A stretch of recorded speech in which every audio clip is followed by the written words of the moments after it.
Ensimmäisenä veneen raahaamo. Yksi ihmeellisimmistä tarinoista veden alle katoamisesta on skotlantilaisen sukeltajan Chris Lemonsin tarina. Hän oli öljynporauslautta työntekijä, joka työskenteli Pohjanmerellä, kun hänen happijohtonsa katkesi. Onnettomuus sattui, kun vene, johon hän oli kiinnitettynä, alkoi ajelehtiä voimakkaiden tuulien ja aluksella olleen teknisen vian seurauksena. Ajelehtiva 8 tonnin vene veti Chrisiä merenpohjaa pitkin. Chrisin happijohto sotkeutui rakenteeseen, jonka parissa hän oli työskennellyt, ja irtosi sukelluspuvusta. Tämä katkaisi myös virran hänen otsalampustaan, jolloin hän vaipui täydelliseen pimeyteen noin 100 metrin syvyyteen, katkaisten hänen lämmönlähteensä. Myös hänen viestintäyhteytensä sukellusvalvojaan katkesi. Tämä jätti hänet täysin yksin, eikä hänellä ollut juurikaan toivoa selviytymisestä. Puvussa oli happea noin 5 minuutin ajaksi, mutta pelastus kestäisi vähintään puoli tuntia. Chris kertoi myöhemmin hyväksyneensä sen, ettei selviytymisen toivoa ollut, ja sanoi olevansa voimaton tekemään mitään pelastaakseni itseni. Hiljainen alistumisen tunne valtasi minut. Muistan sen olleen suuren surun, oikeastaan epäuskon ajanjakso. Ajattelin kaikkia kotona olevia ja sitä kaaosta, jonka aiheuttaisin. Hyväksyttyään lähestyvän kuolemansa, Chris makasi meren pohjassa ja menetti tajultansa. Kun pelastusryhmä viimein saapui Chrisin luo, he odottivat täysin nostavansa ruumiin. Elvytyksen jälkeen Chris kuitenkin heräsi vastoin kaikkia odotuksia. Puvun erittäin väkevä happi oli kyllästänyt hänen ihokudoksensa ja lihonut hänen kehoonsa riittävästi, jotta hän pystyi selviytymään tarvittavat puoli tuntia. Hänen toipumisensa oli niin merkittävää, että hän palasi sukeltamaan vain 3 viikkoa myöhemmin. Numero 2. Piskes 3. Piskes 3 oli pieni syvänmeren sukellusvene, jota oli vuonna 1973 käytetty puhelinkaapeleiden hautaamiseen merenpohjaan Irlannin rannikon edustalla. Piskes 3 oli vain 6 metriä pitkä ja 2 metriä leveä. Vickers Oceanics osti sukellusaluksen, jonka pyrstöövät poistettiin huollon helpottamiseksi. Tuolloin kukaan ei olisi voinut ennakoida tämän päätöksen hengenvaarallisia seurauksia. Piskes 3 ohjasi 2 hengen brittiläinen miehistä, johon kuuluivat 28-vuotias Roger Chapman ja 35-vuotias Roger Mallinson. Kun alus joutui vaikeuksiin, niin 2 sukeltajaa oli saattanut päätökseen 8 tunnin yövuoronsa, jonka aikana he laskivat kaapelia merenpohjaan. Ja laiva oli parhaillaan nostamassa heitä takaisin pintaan hinausköydellä. Kello oli hieman yli 9 aamulla, kun 2 jäsentä kuuli hälytyksen ja sen jälkeen veden syöksyvän peräpalloon, joka oli itsenäinen osasto koneille ja polttoaineelle. Hinausköysi oli vahingossa vetänyt peräpallon luukun auki ja yli tonni vettä oli tulvinut sisään, minkä pyrstöövät olisivat voineet välttää. Lisäpaino upotti sukellusveneen nopeasti ja se syöksyi kohti merenpohjaa yli 64 kilometrin tuntinopeudella, ennen kuin se kääntyi ylösalaisin noin 425 metrin syvyyteen. Onneksi sukellusveneen happisäiliö oli äskettäin vaihdettu, ja miehistöllä oli 66 tunnin tarpeellinen ilmamäärä. Miehistö kuitenkin tiesi pelastustehtävän kestävän päiviä, joten he säästivät happea olemalla puhumatta tai liikkumatta. Sukellusveneen vain 1,8 metrin halkaisijaltaan olevaan osastoon jääneillä 2 miehellä oli 1 juustosämpylä ja 1 tölkki limonadia. Samaan aikaan sukellusmiehistöt yrittivät paikantaa alusta. Yksi tiimin jäsen sanoi: "Tiesimme, missä heinäsuova oli, mutta emme löytäneet aluksi neulaa." Mutta kunnes pelastusryhmä oli löytänyt Piskes 3, uuden hinausköyden kiinnittämiseen tarvittiin 3 erillistä sukellusta ja toinen sukellusvene. Juuri tässä vaiheessa Mallinson ja Chapman antoivat itselleen luvan syödä voileipänsä. Piskes 3 pelastus onkin suhteellisen harvinainen esimerkki onnistuneesta syvänmeren pelastusoperaatiosta. Avattuaan luukun pinnalla he tarkistivat happisäiliön ja havaitsivat, että siinä oli happea jäljellä vain 18 minuutiksi. Numero 3. 2 päivää veden alla. Vuonna 2013 3 sukeltajalle annettiin epätoivoinen tehtävä nostaa Nigerian rannikolla kaatuneen hinaajan miehisten ruumiit. Eloon jääneitä ei oletettu olevan. Alus oli ajautunut aaltoilevaan veteen, kun siihen osui raju aalto, kaataen sen öljytankkerin vetäessä sitä. Tuolloin laivan kokki, 29-vuotias Harrison O'Keefe, oli kylpyhuoneessa, kun taas muut miehistön jäsenet olivat hyteissään, ja tämä varotoimenpide sinetöi heidän kohtalonsa.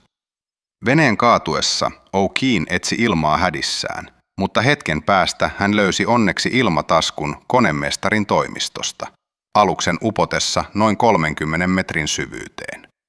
Tämän jälkeen O'Keefe kohtasi tuntemattoman pelon, ollessaan loukussa pienessä, kylmässä ja märässä tilassa, ilman ruokaa tai juomakelpoista vettä, vaarallisesti hupenevan hapen saannin vuoksi. Ilmatasku oli vain muutaman jalan korkuinen ja se saastui yhä enemmän hiilidioksidilla O'Keefen ulos hengittäessä. Paetakseen jäätyvää vettä ja tuskallista kuolemaa hypotermian käsissä, O'Keefe onnistui rakentamaan pienen rakennelman, joka piti hänet juuri vedenpinnan yläpuolella.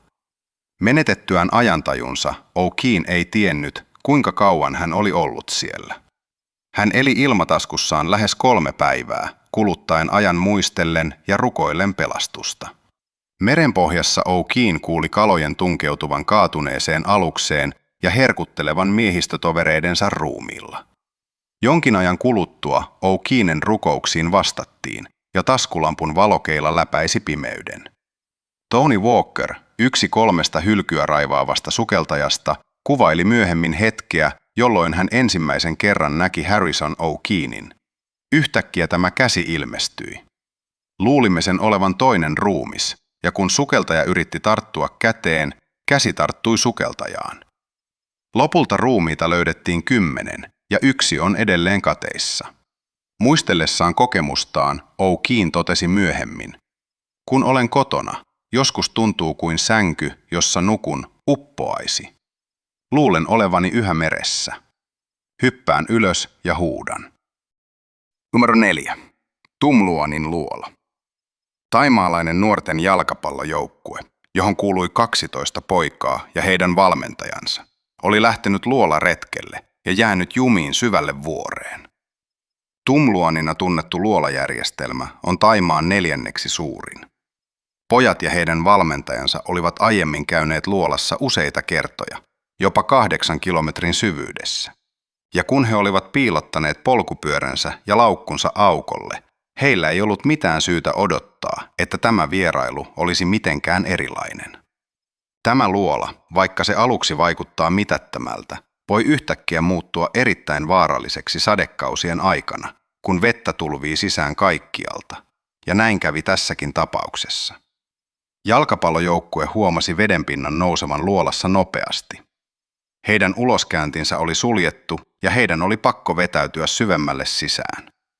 Lopulta, noin 4 kilometrin päässä sisäänkäynnistä, pojat jäivät jumiin kallioiselle hyllylle, joka piti heidät poissa nousevasta vedestä.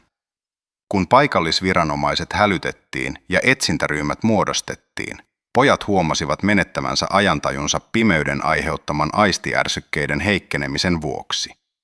Pojat onnistuivat kaivertamaan pois osan kallioseinämästä, jotta he saattoivat kököttää yhdessä.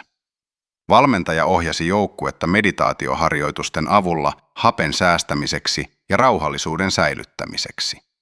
Luolan seiniä pitkin tippuva puhdas vesi tarjosi välttämättömiä nesteitä, ja pojat elättivät itseään juomalla sitä. Samaan aikaan luolan ulkopuolella pelastajat olivat aloittaneet ennennäkemättömän operaation.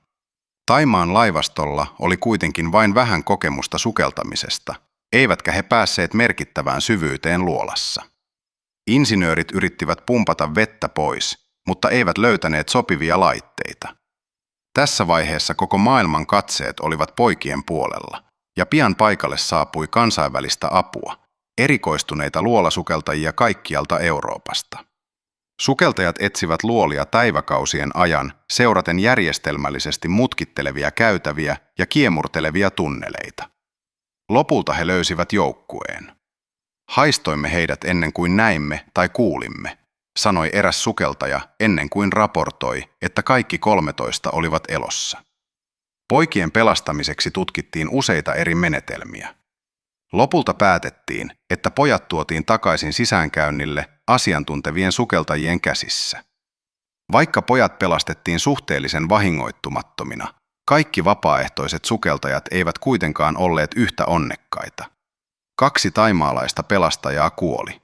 Toinen luolassa saatuun veritartuntaan ja toinen hukkui jäätyään jumiin tulvivaan käytävään. Numero 5. Titan Sub-sukellusalus. Kesäkuu 2023 todisti mukaansa tempaavaa kansainvälistä saakaa. Sukellusvene, joka kuljetti turisteja ja tutkimusmatkailijoita syvänmeren matkalla Titanicin pyhälle hylylle, katosi jäljettömiin. Maailma seurasi uutista hermostuneena ja pidätti hengitystään, kun Ocean Gate-rettikunnan mittatilaustyönä tehty Titan sukellusvene 5-henkisineen miehistöineen katosi syvyyksiin. Titan, 10 000 kiloa painava titaanista ja hiilikuiduista valmistettu alus, oli aiemmin osoittanut kykenemänsä kestämään syvänmeren murskaavan paineen, ja sukellusveneen verkkosivuilla kehuttiin aluksen turvallisuutta ja mukavuutta. Kiistat kuitenkin uhkasivat. Ocean Gaten toimitusjohtaja Stockton Rush myönsi vuonna 2021 ohittaneensa tiettyjä käytäntöjä Titan sukellusveneen suunnittelussa. Vaikka hiilikuidulla on ollut merkittäviä osuuksia ilmailu- ja avaruusteollisuudessa, sen kyky kestää toistuvasti syvänmeren paineita on edelleen vahvistamatta. Tässä tilanteessa videopeliohjaimella ohjattava Titan menetti yhteyden pinta-alukseensa eikä palannut sovittuun aikaan. Tämän jälkeen hälytettiin rannikkovartiosto ja seuraavana päivänä käynnistettiin täysimittainen etsintä, jota johtivat yhdysvaltalaiset ja kanadalaiset alukset, lentokoneet ja kauko-ohjattavat robotit. Ocean Gate paljasti, että sukellusveneen happivarastot voisivat kestää 96 tuntia, mikä käynnisti pelastusoperaation kilpajuoksun aikaa vastaan. Yhteistyössä toteutetussa monikansallisessa operaatiossa tutkittiin meren pintaa ja sen pelottavia syvyyksiä. Silti päivä päivältä vihjeet Titanin sijainnista ja miehisten tilasta olivat vähissä. Toivo onnellisesta käänteestä alkoi hiipua. Etsintöjen johtajat ilmoittivat asiasta medialle ja yleisölle myöntäen miehisten selviytymismahdollisuudet heikoiksi ja korostaen tunnetusti ankaraa ympäristöä, jossa Titan katosi. Etsintöjen kiihkeyden keskellä alkoi paljastua huolestuttavia yksityiskohtia. Titania koskevat turvallisuushuolet oli nostettu esiin jo vuonna 2018. Yhtiön merioperaatioiden johtaja oli ilmaissut huolensa matkustajille aiheutuvista mahdollisista riskeistä äärimmäisissä syvyyksissä, mutta hänen varoituksensa sivuutettiin. Kasvavaa pelkoa lisäsi paljastuminen, että Titanilla ei ollut sertifiointia tehtäväänsä varten. Vaikka Ocean suoritti syviä sukelluksia testien aikana, se oli ohittanut tarvittavat varotoimet ja perusteli niitä kyseenalaisesti innovaatiolla. Sitten toivonkipinä nousi esiin Atlantilla sijaitsevien äänipojujen havaitsemien selittämättömien pamahdusten muodossa. Kilpajuoksu aikaa vastaan kiihtyi ja 5 rankan päivän jälkeen syvänmeren robotti löysi vihdoin romua noin 500 metrin päästä Titanicin keulasta. Kun Titanin palasia tuli esiin, karu todellisuus kävi ilmeiseksi. Sukellusvene oli katastrofaalisesti hajonnut. Traaginen uutinen kerrottiin lehdistötilaisuudessa ja siinä vahvistettiin Titanin painekammion menetys ja kaikkien miehisten jäsenten oletettu kuolema. Pamausäänien lähteen mysteeri ei kuitenkaan selvinnyt, eikä ole varmaa, löydetäänkö kadonneiden tutkimusmatkailijoiden ruumiita koskaan. Yksi ajatus kummittelee mielessä. Näkikö tuhoon tuomitut tutkimusmatkailijat viimeisinä hetkinään todella legendaarista Titanickia? Mikä näistä vedenalaisista tilanteista kiinnosti sinua eniten? Kerro minulle kommenteissa, ja kuten aina, kiitos katsomisesta. Tykkää ja tilaa kanava jatkaaksesi maailman suurimpien mysteerien tutkimista.